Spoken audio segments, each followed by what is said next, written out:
అసెంబ్లీలో కూర్చొని ఒక ఆయన కండ్లపైన తలపైన అద్దాలు పెట్టుకొని జోబీలో ఇట్లా చేతులు పెట్టుకొని మాట్లాడేటటువంటి సాంప్రదాయం ఎవరిచ్చారండి వీళ్ళకి ధైర్యము? నేను అడుగుతున్నాను స్పీకర్ గారు, అటువంటి హావభావాలు ఎవరన్నా ప్రదర్శిస్తే ఇమీడియట్గా వాళ్ళు సస్పెండ్ చేసేటువంటి బాధ్యత మీకు లేదా?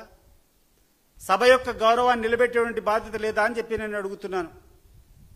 ఆయన కూర్చొని బాలకృష్ణ గారు, చంద్రబాబు నాయుడు గారేమో కూర్చొని కోడెల శివప్రసాద్ గారికి ఆత్మహత్య ఉదంతాన్ని జగన్మోహన్ రెడ్డి గారికి అంటగట్టాలని ప్రయత్నం చేస్తే, ఈ బాలకృష్ణ గారు కూర్చొని ఆ రోజు జగన్మోహన్ రెడ్డి గారు ముఖ్యమంత్రిగా ఉండేటప్పుడు చిరంజీవిని లేకుండా ఉంటే సినిమా ఇండస్ట్రీని అంతా అవమానపరిచారని చెప్పి ఒక చౌకబారు అంటే సైకో అనే రకంగా జగన్మోహన్ రెడ్డిని మాట్లాడారు.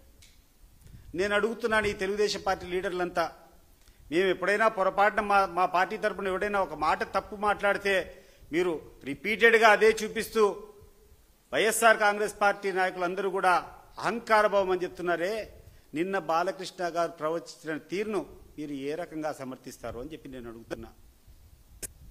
ఈ యొక్క తెలుగుదేశం పార్టీ వాళ్లకు అవసరం ఉండేటప్పుడు ఒకటి, అవసరం తీరిన తర్వాత మరొకటి. గతంలో పవన్ కళ్యాణ్ మచ్చిక చేసుకునేదానికి, కాపు సామాజిక వర్గాన్ని మచ్చిక చేసుకునేదానికి మీరు ఆ రోజు ప్రవర్తించినటువంటి తీరేంది, నిన్న బాలకృష్ణ గారు మాట్లాడినటువంటి తీరేంది ఒకసారి ఆలోచన చేయండి. బాలకృష్ణ మాట్లాడినాడు అంటే అది బాలకృష్ణ వ్యక్తిగతం కాదు, అది గుర్తుపెట్టుకోండి. మీ ఇంట్లో జరిగేటువంటి చర్చ, మీ ఇంట్లో ఏ రకంగా మాట్లాడుతున్నారో అది ప్రతిధ్వనించింది తప్పితే అది వ్యక్తిగతంగా బాలకృష్ణ యొక్క వ్యాఖ్యలు కాదు. మీరు అంతర్గతంగా మీ పార్టీ శ్రేణుల్లో కానీ మీ కుటుంబాలను మీరు మాట్లాడేటప్పుడు ఇతర కులాల పట్ల మీకున్నటువంటి అవహేళన స్పష్టంగా అది అర్థమవుతా ఉంది. బాలకృష్ణ గారు, మీరేందో మీ బ్లడ్ వేరు మీ బ్రీడ్ వేరు అంటున్నారు. ఏంది నీ బ్లడ్ నీ బ్రీడ్ నాకు అర్థం కావడంలా. నీ బ్లడ్ నీ బ్రీడ్ అంత గొప్పదైతే ఆ రోజు పవన్ కళ్యాణ్ ఎందుకు నువ్వు పరిగెత్తుకుంటా పోయి నువ్వు ఆ రోజు పొత్తు పెట్టుకున్నావు? మరి ఈరోజు ఎవరైతే నీకు సహాయం చేశారో వాళ్ళని ఈరోజు ఎంత చౌకబారుగా మాట్లాడుతున్నావు? నువ్వు కూర్చొని ఆ రోజు చిరంజీవి గారిని కానీ ఫిల్మ్ ఇండస్ట్రీని అంతా కూడా అవమానపరిచారని చెప్పి మాట్లాడావు.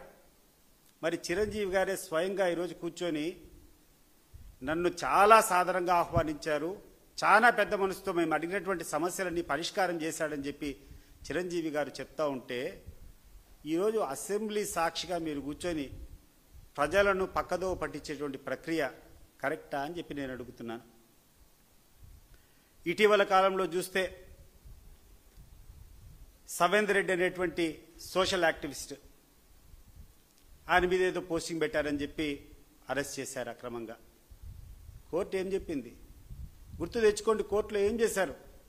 ఈ పోలీసులు మీరు చేస్తున్నటువంటి చౌకబారు పనులకు, మీ అడుగులకు మడుగులెత్తేటువంటి పోలీసులు వ్యవహరించినటువంటి తీరును చూసుకొని ఈ పోలీసుల ద్వారా న్యాయం జరగదు, ఈ యొక్క ఇన్వెస్టిగేషన్, ఈ సవేంద్ర రెడ్డి యొక్క ఇన్వెస్టిగేషన్ సిబిఐ ద్వారా జరగాల అని చెప్పి ఈరోజు కోర్టు మాట్లాడిందంటే మీరు తల ఎక్కడ పెట్టుకోవాలని ఒకసారి ఆలోచన చేసుకోండి.